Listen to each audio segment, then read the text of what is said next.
Hello friends, आप सभी का अपने यूट्यूब चैनल ऋषि कॉमर्स एकेडमी में स्वागत है।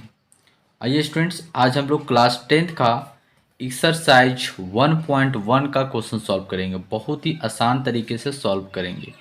आइए देखते हैं क्वेश्चन 1 में क्या है और किस मेथड से हमें सॉल्व करने बताया जा रहा है।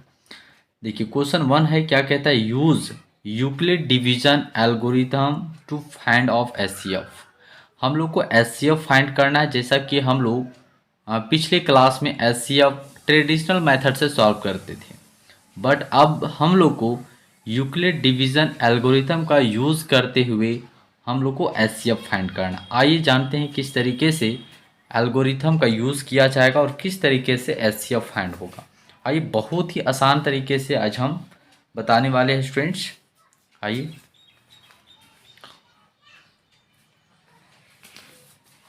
देखिए स्टूडेंट्स, इस क्वेश्चन को सॉल्व करने से पहले मैं कुछ छोटा सा एक कॉन्सेप्ट देता हूँ कि आखिर यूक्लिड डिवीजन एल्गोरिथम का यूज़ हम लोग कैसे करते हैं और किस तरीके से फाइंड करनी है। एक्चुअली इसका डिविजुअल के बेसिस पर फाइंड होगा, यानी यहाँ पे लिखा हुआ ही है। चलिए आइए हम लिखते हैं। देखिए हम लोग का जो यूज़ करना है, क्वेश्चन नंबर 1 है। बहुत ही आसान तरीके से आज हम सभी क्वेश्चन, जितना भी एक्सरसाइज 1.1 में है, सभी क्वेश्चन आज हम प्रूव करके देखेंगे और प्रूव करके आप सभी को बताएंगे, फाइंड करेंगे। आइए फर्स्ट ऑफ ऑल देखिए क्या क्वेश्चन में हम लोग का यूक्लिड डिवीजन एल्गोरिथम का है। तो आप लिखिए पहले यहाँ पे बाय यूक्लिड डिवीजन एल्गोरिथम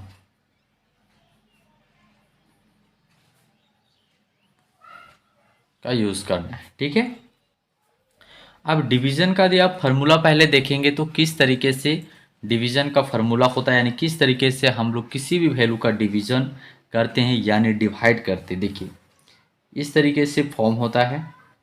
यहाँ पे एक अमाउंट होगा, ठीक है, एक यहाँ पे अमाउंट रहेगा, ठीक है, और एक यहाँ पे अमाउंट होगा, और जो बैलेंस बचता है उसको हम लोग एक तरह से क्या कहते हैं, रिमाइंडर करते हैं।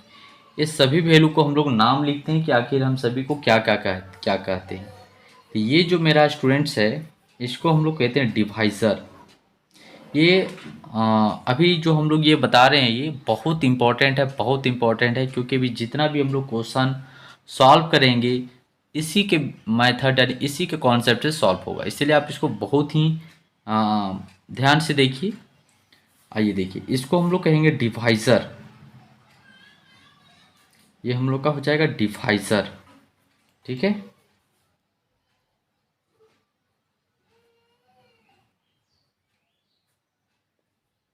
ये डिवाइज़र हो जाएगा और ये हम लोग का डिविडेंड होगा, ठीक है। चलिए मैं यहाँ पे देखिए लिखता हूँ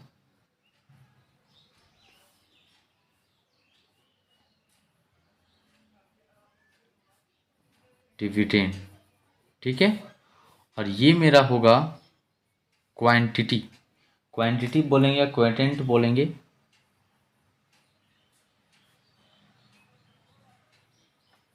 क्वांटेंट, ठीक है। और ये मेरा होगा रिमाइंडर, रिमाइंडर हो जाएगा। स्टूडेंट्स हम सभी एनसीईआरटी का जो बुक है उसमें जो डिवाइज़र है और डिविडेंट है और रिमाइंडर है और क्वांटेंट है, ये सभी को किस वर्ड से यानी किस लेटर से यूज़ किया गया है। तो आप देखेंगे डिवाइज़र को अपने बुक में तो बी से डिनोट किया गया है, ठीक है। इसको हम थोड़ा रेड पेन का यूज़ करते हैं, ये बी होगा, ठीक है। ये जो हम लोग का बुक में बताया गया है ये बी का डिनोट होगा, और जो डिविडेंट होगा उसको ए से यूज़ किया जाएगा, ठीक है। और क्वांटेंट को क्यू से ही डिनोट हो जाएगा, ठीक है। और ये कौन बच गया, सॉरी, ये हम लोग का एक्चुअली रिमाइंडर है स्टूडेंट्स। ये रिमाइंडर को आर से ही डिनोट करेंगे और ये डिविडेंड जो है इसको हम लोग ए से डिविडेंड करेंगे, डिविडेंड को, ठीक है, सभी को दिख रहा है ना। चलिए, तो ये जो हम लोग का एक्चुअली फार्मूला जो बन जाएगा सॉल्व करने का, फाइंड यानी आप प्रूव भी करेंगे, डिविडेंड यदि आपको निकालनी है, ये फार्मूला एक तरह से हो गया यूक्लिड डिवीजन एल्गोरिथम या फिर यूक्लिड डिवीजन लेमा का। जब हम लोग आगे सॉल्व करेंगे क्वेश्चन तो ये एक तरह से फार्मूला बन जाता है। क्या हो जाएगा, डिविडेंड इक्वल टू निकालना है तो ये फार्मूला क्या बन जाएगा, डिविडेंड इक्वल टू आप डिवाइजर यानी बी का और इनटू क्वोटिएंट करेंगे और प्लस कर देंगे रिमाइंडर यानी आर। ठीक है, ये फार्मूला बन जाएगा स्टूडेंट्स। देखिए, इसको आप डिनोट कर लीजिए थोड़ा। और एक चीज़ इसमें आप ये ध्यान रखेंगे कि कभी भी यानी रिमाइंडर, एक यहाँ पे फार्मूला लिखेंगे कि 0 से बड़ा हो सकता है रिमाइंडर। अभी हम लोग इस चीज़ को प्रूव करेंगे और देखेंगे आगे। 0 से बड़ा हो सकता है रिमाइंडर या फिर इक्वल हो सकता है या फिर रिमाइंडर 0 हो सकता है। सेकेंड ऑप्शन हो सकता है कि रिमाइंडर से बड़ा हमेशा रहेगा, बी आपका रहेगा स्टूडेंट्स, याद रखिएगा बी यानी डिवाइजर। क्योंकि देखिए डिवाइजर हमेशा डिवाइजर क्या होगा, रिमाइंडर से बड़ा होगा। क्योंकि डिवाइजर जो डिवाइड करेगा किसी भी वैल्यू का, वो वैल्यू हमेशा बड़ा ही होगा किससे, रिमाइंडर से। क्यों, क्योंकि रिमाइंडर यदि बड़ा रहता है, आप जानते हैं जैसा कि रिमाइंडर यदि बड़ा रहता है तो डिवाइड हो जाता है, यानी डिवाइड और एक दो स्टेप चले जाता है। तो इसलिए कभी भी रिमाइंडर बड़ा नहीं हो सकता है 20 से, यानी डिवाइजर से। ठीक है स्टूडेंट्स, ये आप इसको ध्यान रखेंगे। ठीक है, चलिए ये आप इसको थोड़ा याद कर लेंगे फार्मूला को, क्योंकि मैंने अभी इसी कॉन्सेप्ट के बेसिस पर सभी क्वेश्चन को सॉल्व करने वाले हैं। ठीक है, तो ये जो यहाँ पे है डिविडेंड इक्वल टू निकालने का क्या है, बी क्यू प्लस आर। और ये इसका कॉन्सेप्ट कहता है कि कभी भी रिमाइंडर यानी कि 0 हो सकता है रिमाइंडर, या फिर 0 से रिमाइंडर बड़ा हो सकता है, और रिमाइंडर से बड़ा हो सकता है बी। कभी भी रिमाइंडर बड़ा नहीं होगा, बी से होगा। ठीक है, चलिए तो देखिए हम लोग का जो फर्स्ट क्वेश्चन में है, हम लोग को फर्स्ट क्वेश्चन में क्या सॉल्व करना है, use of Euclid division algorithm to find of HCF. ठीक है, फर्स्ट इसमें क्वेश्चन हम लोग का है, क्वेश्चन नंबर 1 अभी हम लोग सॉल्व करने वाले हैं। आइए देखिए, आपके पास बुक हो तो आप देखिए क्वेश्चन 1 क्या है। तो क्वेश्चन नंबर 1 में है एचसीएफ हम लोग को फाइंड करनी है, और 2 हमारे पास डेटा दिया हुआ है। आइए फर्स्ट क्वेश्चन क्या है, 135 एंड 225, ये हम लोग को फाइंड करना है एचसीएफ। चलिए तो इसको हम लोग किसके मेथड से सॉल्व करने वाले हैं, तो यहाँ पे लिख दे सकते हैं आप सॉल्व, यहाँ पे लिखिए बाय द यूक्लिड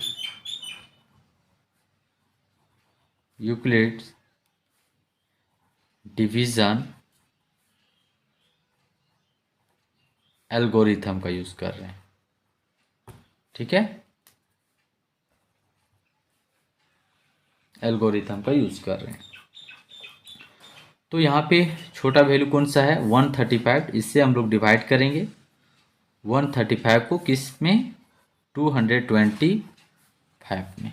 ठीक है, चलिए आइए डिवाइड करिए इसको, देखिए कितना बार में जाएगा, तो एक बार में 135 माइनस कर देंगे 0, और 12 में 3 तो 9 हो जाएगा और ये कट जाएगा।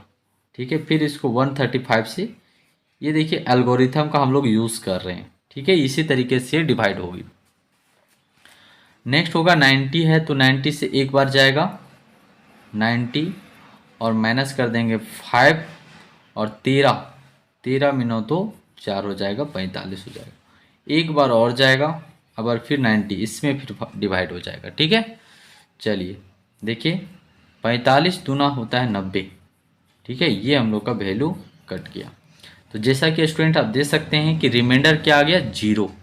रिमाइंडर क्या आ गया, जीरो। तो कभी भी हमने यहाँ पे देखिए बताए थे, क्या बताए थे कि रिमाइंडर हमेशा छोटा होगा। रिमाइंडर हमेशा छोटा होगा किससे, बी से होगा। ठीक है, बी यानी कौन हो गया यहाँ पे, बी हो गया डिवाइजर हो गया। ठीक है, ये बी हो गया हम लोग का डिवाइजर हो गया। और ये क्या हो गया, ये हो गया डिविडेंड। ठीक है, चलिए।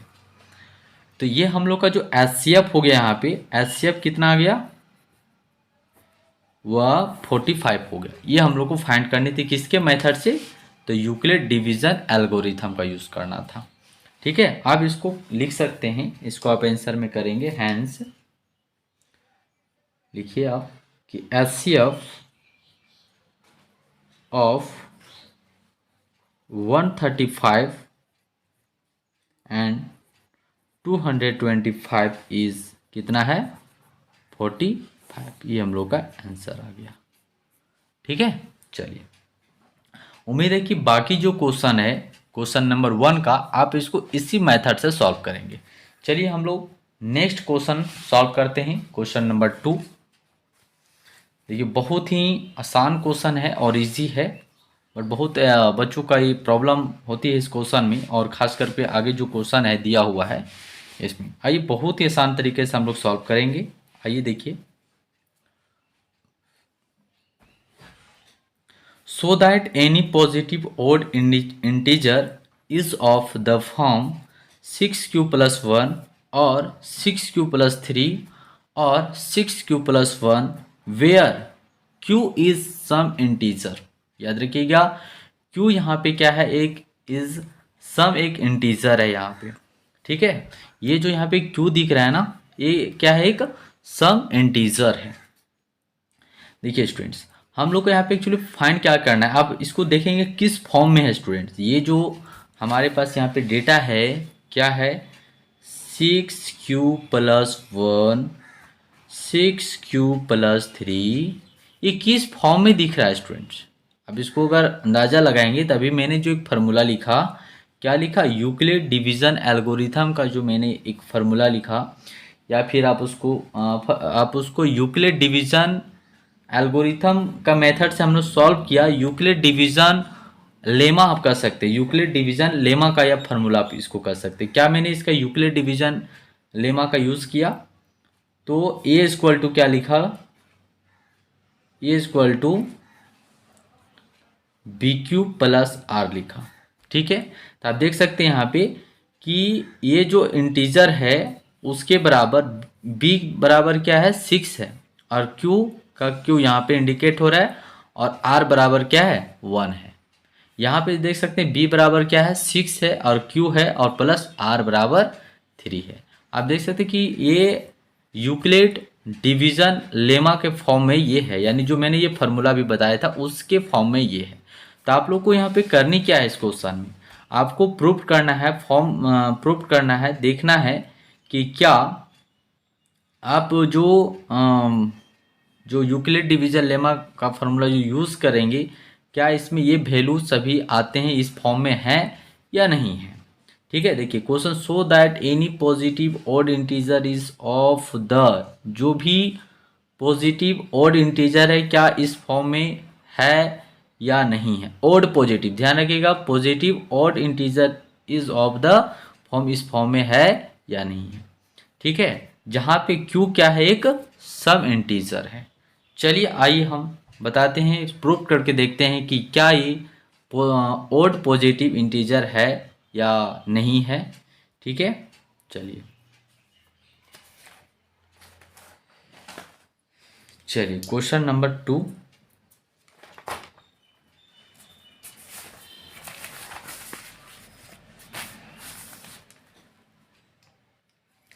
चलिए क्वेश्चन 2 है, क्वेश्चन नंबर 2 लिखिए सॉल्व। यहाँ पे हम लोग ए को क्या मान लेंगे, let a be any positive odd integer, दिख रहा है ना, ओड इंटीजर। ठीक है, ये मैंने माना। ए को मैंने यहाँ पे क्या माना है, एनी पॉजिटिव ओड इंटीजर माना है। ठीक है, ए को। अब देख सकते हैं कि जो इफ बी इक्वल टू हम लोग को क्या दिया हुआ है, बी का वैल्यू 6 दिया हुआ है। ठीक है, और ध्यान रखें कि मैं एक बार फिर क्वेश्चन को यहाँ पे दिखाना चाहूँगा कि आप देखिए, या फिर चलिए हम लिखते हैं, यहाँ पे लिखते हैं क्या था हम लोग का क्वेश्चन में, 6 क्यूब + 1 है। ठीक है, 6 क्यूब + 1 है। इसका मतलब क्या है स्टूडेंट, 6 क्यूब + 1 का मतलब है कि यहाँ पे जो बी का वैल्यू है, बी का वैल्यू कितना है, 6 है। ठीक है, बी का वैल्यू कितना है, 6 है। और मैंने जो फार्मूला यहाँ पे छोटा सा लिखा था, बाहर में आप देख सकते हैं क्या लिखे थे, क्या लिखा था कि 0 ग्रेटर देन रिमाइंडर, यानी 0 से बड़ा हो सकता है रिमाइंडर, या फिर क्या हो सकता है, इक्वल। और सेकंड मैंने लिखा था कि रिमाइंडर से बड़ा हो सकता है कौन, बी यानी कौन, डिवाइजर। ठीक है, तो यहाँ पे बी बराबर जो वैल्यू है कितना है, बी बराबर वैल्यू 6 है। यानी आप जो है रिमाइंडर आर, यानी ऑल आर बराबर आप वैल्यू कितना रख सकते हैं, आर बराबर आप वैल्यू कितना रख सकते हैं। चलिए आइए देखिए, लिखिए all possible value are equal to 0 रख सकते हैं, 1 रख सकते हैं, 2 रख सकते हैं, 3 रख सकते हैं, 4 रख सकते हैं, 5 रख सकते हैं। आर का वैल्यू हमेशा क्या होगा, छोटा होगा, किससे, बी से छोटा होगा। तो हम आर का जो वैल्यू है 0 रख सकते हैं, 1 रख सकते हैं, 2 रख सकते हैं, 3 रख सकते हैं, 4 रख सकते हैं और 5 रख सकते हैं, 6 नहीं रख सकते हैं। ठीक है, क्योंकि हमारे पास बी का वैल्यू कितना है, 6 हमारा फिक्स हो चुका है। आइए हम लोग सॉल्व करते हैं, फाइंड करते हैं इसका। चलिए, अब यहाँ पे किस मेथड से हम लोग का यूज़ करना है, तो आप जान सकते हैं यूक्लिड डिवीजन जो लेमा है, अब उसी के फॉर्म में इस चीज़ को पुट करेंगे क्योंकि उसी का है। तो यहाँ पे लिख दीजिए आप, by the Euclid algorithm, Euclid division lemma आप लिख सकते हैं। ठीक है, और क्या इसका हो गया, A equal to B Q plus R हो गया। ठीक है, चलिए इसको लिखिए, A equal to B Q plus R हो गया। ये क्या बनेगा, यहाँ पे 0 बड़ा होगा आर से, या फिर इक्वल हो सकता है, और हमेशा बड़ा होगा आर से बी। चलिए,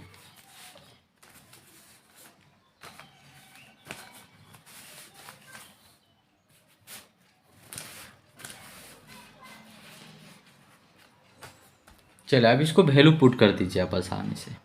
इस फार्मूला में पुट करेंगे तो क्या हो जाएगा, ए इक्वल टू बनेगा, बी बराबर कितना है, 6 है, बी बराबर कितना है, 6 है, देख सकते हैं यहाँ पे बी बराबर कितना हो गया, 6 हो गया, और क्यू आर बराबर कितना लेना है, 0 लेना है। ठीक है, सेकंड में क्या केस बनेगा, फिर वही केस बनेगा, ए इक्वल टू बी बराबर 6 है और क्यू है और आर बराबर 1 लेंगे। ठीक है, थर्ड केस क्या बनेगा, ए इक्वल टू बी बराबर 6 हो गया और क्यू आर बराबर 2 बनेगा। ठीक है, नेक्स्ट केस बनेगा, ए इक्वल टू 6 क्यू प्लस 3 बन जाएगा। ठीक है, और क्या केस बनेगा, 5 तक आपको लेनी है। ठीक है, 6 क्यू प्लस 4, और क्या बनेगा, is equal to 6q plus 5, ये बन गया। तो आप देख सकते हैं यहाँ पे कि कौन कौन सा वैल्यू आपका फाइंड करना था, कौन कौन सा वैल्यू सम इंटीजर है या नहीं। तो यहाँ पे एक हो जाएगा आपका क्वेश्चन में फर्स्ट था 6q+1, 6q+1 ये एक आपका वैल्यू फॉर्म में आ चुका है यूक्लिड डिवीजन लेमा में। और सेकेंड जो है 6q+3, तो 6q+3 ये हो गया, एक ये फॉर्म में आ गया, और एक ये आ गया 6q+1 आ गया। तो जैसा कि क्वेश्चन में हम लोग को यहाँ पे कहा गया था कि so that any positive odd integer is of the form, क्या इस फॉर्म में है, तो बिल्कुल जी हाँ इस फॉर्म में है, 6q+1 और 6q+3 और 6q+5 है। तब इसको लिख दीजिए आंसर में, क्योंकि पॉजिटिव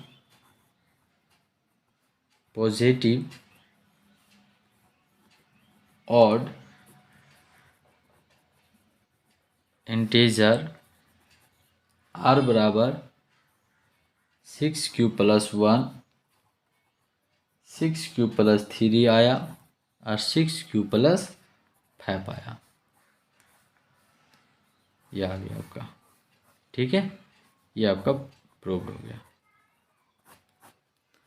ठीक है, ये आंसर हो गया आपका। ठीक है, देखिए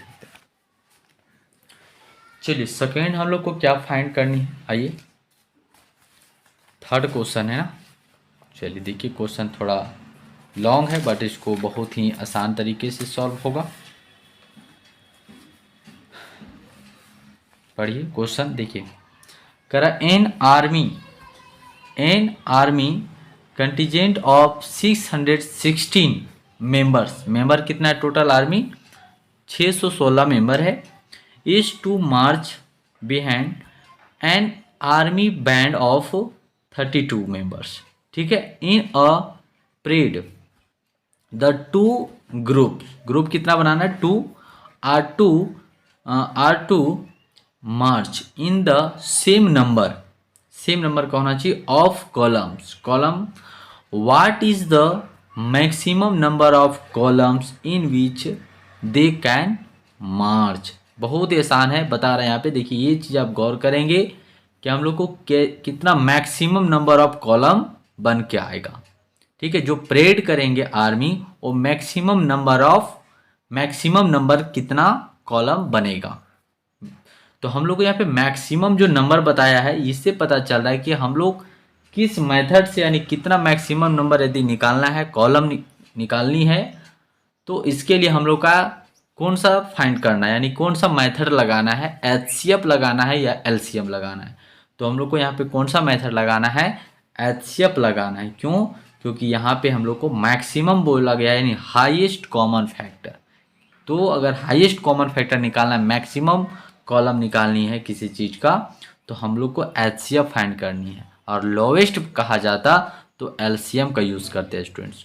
तो आइए सिंपल सा क्वेश्चन है कि आपके पास टोटल 616 मेंबर है और 32 मेंबर्स इन परेड, तो मतलब टोटल जो है 616 और 32 मेंबर लेकर कितने कॉलम्स है सो बन सकते हैं, तो वो हम लोग को निकालनी है।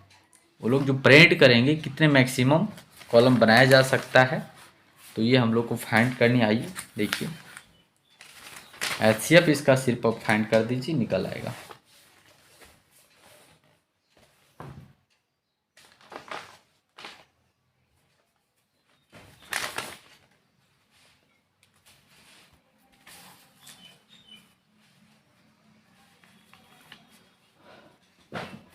क्वेश्चन नंबर 3 है,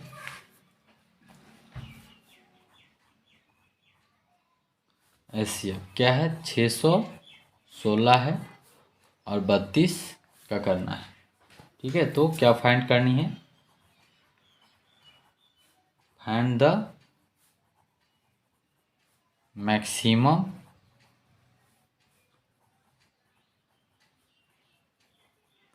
नंबर ऑफ कॉलम, ये हम लोग को करनी है। अब यूज़ कर दीजिए बाय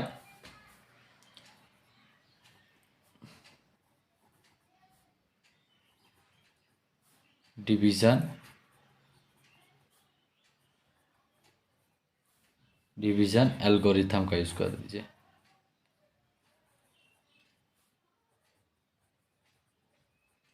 क्या यूज़ कर दीजिए। आइए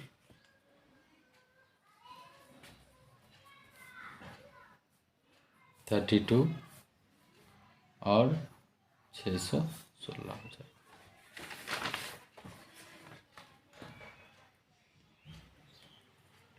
कितना बार में डिवाइड करेंगे, कितना बार में जाएगा, तो 90 बार में ये जाएगा। और कितना आएगा, 19 का करेंगे तो 608 आ जाएगा। ठीक है, इसको माइनस करिए, 16 में 8 तो 8 हो जाएगा, और यहाँ पे 0 हो जाएगा, यहाँ पे 0 यानी कट किया ये। ठीक है, और फिर ये 32 हो जाएगा। अब 4 बार में चल जाएगा, 8 चौक 32, ये कट गया। तो मैक्सिमम जो नंबर बन सकता है कॉलम HCF इक्वल टू ये हो जाएगा, 8 हो जाएगा। ठीक है, बहुत आसान क्वेश्चन था, आप लिख दीजिए यहाँ पे जो क्वेश्चन में दिया हुआ था। HCF ऑफ 616 एंड 32 इज 8, ये आंसर आ गया। ठीक है, और लिखेंगे तो लिख सकते हैं hence the army can March is, हम लोग कई क्वेश्चन में कहा था the army can March is maximum, कितना मतलब मार्च मैक्सिमम कर सकते हैं, मैक्सिमम कॉलम्स आर 8। ठीक है, चलिए ये क्वेश्चन नंबर 3 हो गया। आइए क्वेश्चन नंबर 4 हम लोग सॉल्व करते हैं। बहुत ही इंपॉर्टेंट क्वेश्चन है और इसमें हम लोग को प्रूव करना है। आइए देखिए क्वेश्चन 4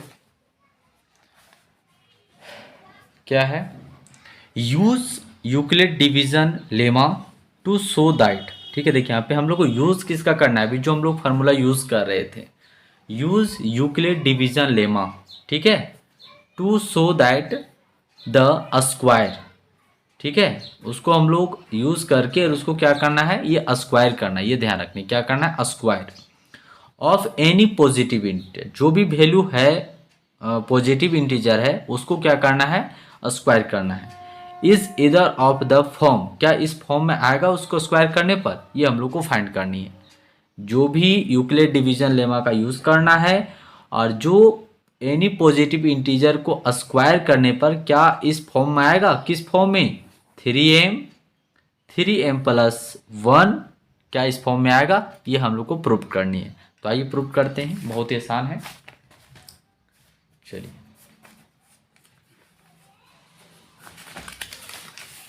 नेक्स्ट पेज ले लेते हैं।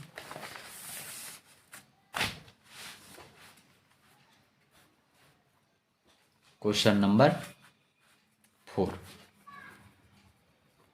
ठीक है, फिर यहाँ पे लेट मानिए आप, ए को क्या मानिए, let a be any positive integer. ठीक है, और यहाँ पे भी आप देख सकते हैं कि किस फॉर्म में था। देखिए पहले इसको आपको गौर करना पड़ेगा, क्या है, 3m है। ठीक है, और क्या है, 3m प्लस 1 है, यानी आप देख सकते हैं किस फॉर्म में है, BQ प्लस, यहाँ पे a बराबर क्या भी लिखे थे हम लोग, ये जो फार्मूला था यूक्लिड डिवीजन का, a इक्वल टू था BQ प्लस r था, तो b बराबर यहाँ पे कितना है, 3 है, और q के जगह पे कोई भी मतलब लेटर हो सकता है, इसका कोई पाबंद नहीं है कि सिर्फ m ही होगा चाहे q भी होगा। ठीक है, तो यहाँ पे q बराबर क्या है, m है, और r बराबर यहाँ पे 1 है। तो हम लोग को ये फाइंड करना है यूक्लिड डिवीजन में, क्या ये सब वैल्यू लेने पर, स्क्वायर करने पर क्या ये आएंगे या नहीं आएंगे, ये हम लोग को फाइंड करनी है।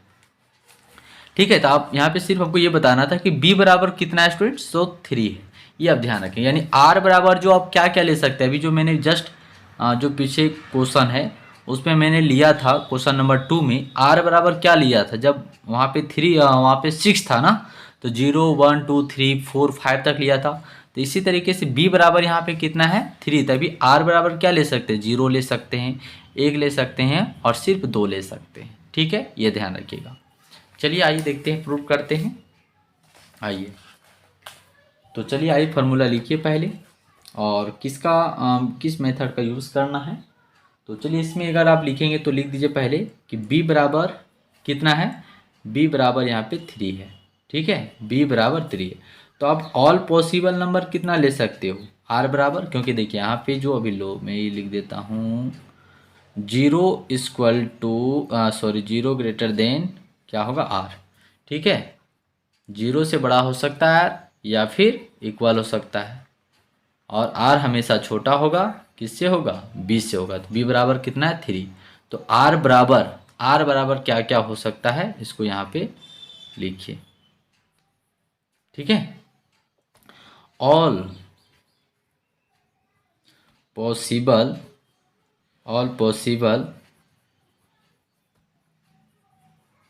वैल्यू ऑफ 0 1 2 ये हम लोग ले सकते हैं।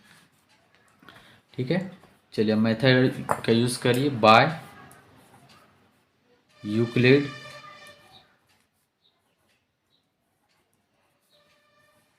Division lemma. ठीक है, क्या इसका मैंने बताया एक तरह से फार्मूला मान के चलिए, इसका क्या है ये बी क्यू। ठीक है, बी क्यू मैंने माना है, इसका बी क्यू प्लस आर माना है। तो ये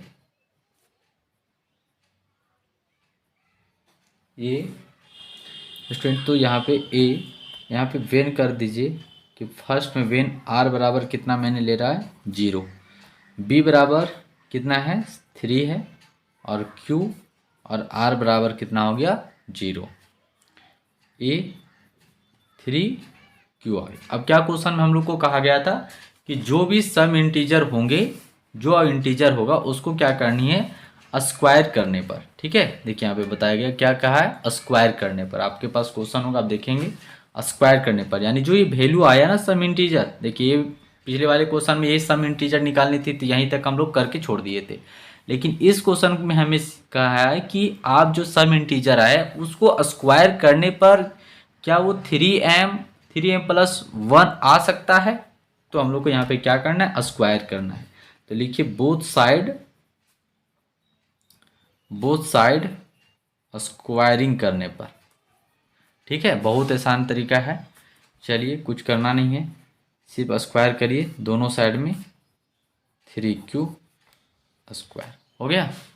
अब इसको a का स्क्वायर करेंगे तो ये स्क्वायर बन जाएगा, और ये हो जाएगा 3 तिया 9 का स्क्वायर हो जाएगा। ठीक है, ये स्क्वायर इसको कॉमन लेंगे स्टूडेंट तो ये हो जाएगा 3q का स्क्वायर हो जाएगा। ठीक है, अब यहाँ पे ए स्क्वायर बराबर 3, ये इसके पूरे वैल्यू बराबर आप क्या लिख दो m लिख दो, और यहाँ पे कर दीजिए आप कि मैंने m बराबर क्या माना है, m बराबर 3q स्क्वायर, यानी 3q स्क्वायर बराबर क्या मैंने माना है m माना है। क्यों ऐसा माना है, क्योंकि m इज सम इंटीजर। ठीक है, ये माना है इसलिए। तो पहला हम लोग का प्रूव्ड हो गया। ठीक है, चलिए सेकंड देखिए, अगेन करिए, वेन अगर आर बराबर क्या लेना है 1, अगर आर बराबर जो लेना है 1 लेना है, और फिर यही फार्मूला यूज करिए यूक्लिड डिवीजन का, A equal to B cube plus R, और ये बी बराबर 3 और क्यू और आर बराबर 1। ठीक है, अब दोनों साइड क्या करना है स्क्वायर करना है। ठीक है, चलिए यहाँ पे लिख देते हैं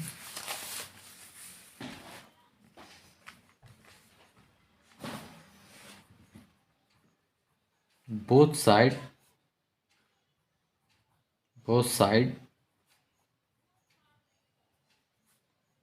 स्क्वायरिंग करने पर तो क्या आया है वैल्यू, यानी ये बराबर अब क्या वैल्यू पुट के 3Q बराबर 1 स्क्वायर करेंगे तो हो जाएगा ए स्क्वायर 3Q प्लस 1 और स्क्वायर।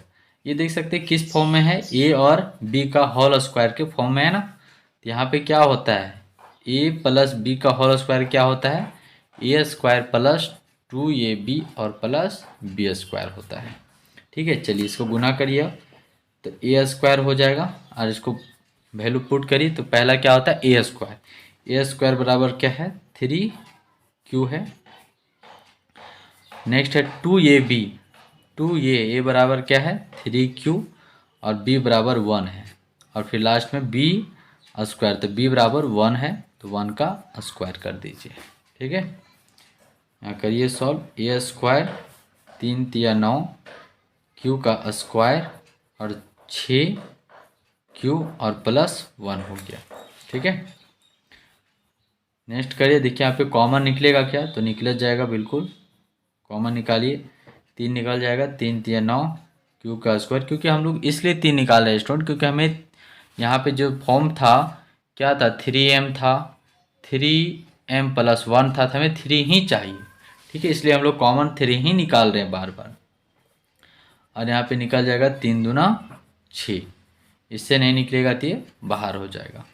ठीक है, अब इसको डायरेक्ट आंसर बना दीजिए 3, ये पूरे का वैल्यू बराबर क्या लिख दो M लिख दो और ये प्लस 1 हो जाएगा। आप यहाँ पे ब्रैकेट में इसको बना दीजिए और कह दीजिए कि मैंने 3Q square plus 2Q equal to क्या माना है M माना है। क्यों ऐसा माना है, क्योंकि M इज सम इंटीजर। ठीक है, इसलिए एक और वैल्यू है जिसको आपको 2R के बराबर वैल्यू पुट करके देखना है, क्या उससे भी R का वैल्यू 2 भी पुट करने से क्या वैल्यू आता है या नहीं। चलिए नेक्स्ट अगेन करते हैं, आइए यहाँ पे भी लिखिए वेन R बराबर 2, फिर ये वैल्यू पुट करिए ABQ plus R, a b बराबर कितना है 3Q R बराबर अब 2 हो जाएगा। ठीक है, इसको भी बोथ साइड स्क्वायर करिए, बोथ साइड स्क्वायरिंग। ठीक है, क्या हो जाएगा ए स्क्वायर और 3Q प्लस 2 और स्क्वायर। ठीक है, ये स्क्वायर हो जाएगा, फिर इसका फार्मूला आप लिखोगे तो यहाँ पे फिर लिख लो, ये होता है ए और ये हो गया बी। अब फार्मूला लिखेंगे, ये इसका स्क्वायर का करेंगे तो ए स्क्वायर प्लस 2AB और प्लस बी स्क्वायर होता है। ठीक है, अब पुट कर दीजिए वैल्यू को तो हो जाएगा पहला ए स्क्वायर यानी 3Q का स्क्वायर प्लस 2AB, 2A बराबर है 3Q और B बराबर है आ गया 2 और बी स्क्वायर यानी 2 का स्क्वायर हो गया। ठीक है, चलिए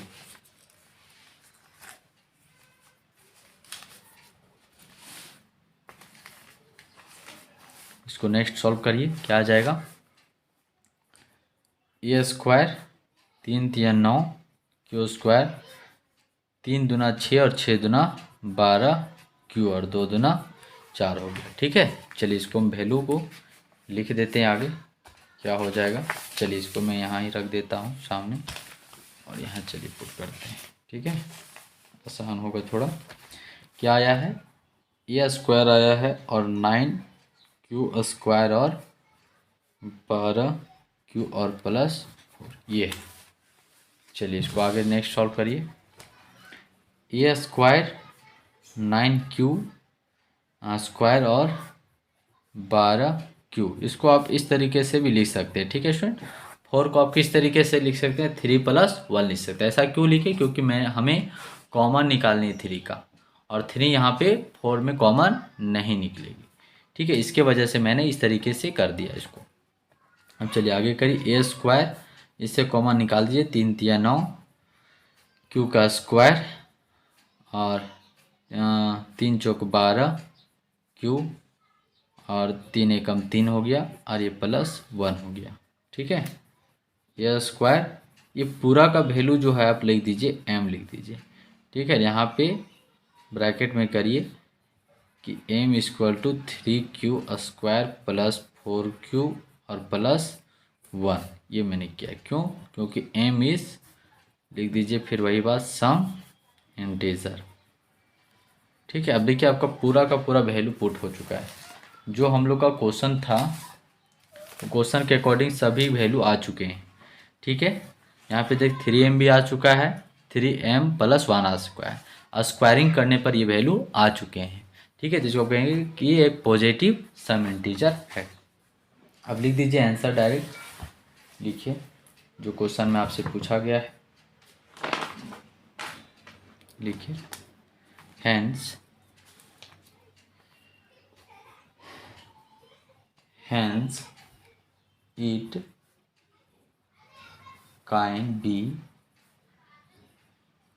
it can be find that the squaring of any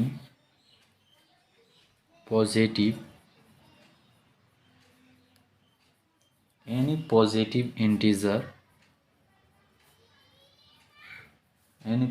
integer of the form, क्या आ गया, 3m और 3m + 1, ये आपका आ चुका है, ये प्रूफ हो गया। ठीक है, एक क्वेश्चन और है स्टूडेंट्स 1.1 में, उसमें भी हम लोग को इसी तरीके से फाइंड करनी है, और वो क्वेश्चन हम लोग नेक्स्ट वीडियो में फाइंड करेंगे। और आप इसका कमेंट करेंगे कि यदि आपको चाहिए, यदि प्रूफ चाहिए क्वेश्चन या फिर सॉल्व करके बताया जाए तो आप कमेंट करेंगे। ठीक है स्टूडेंट्स, चलिए हम लोग नेक्स्ट वीडियो में मिलते हैं, तब तक के लिए all the best, thank you.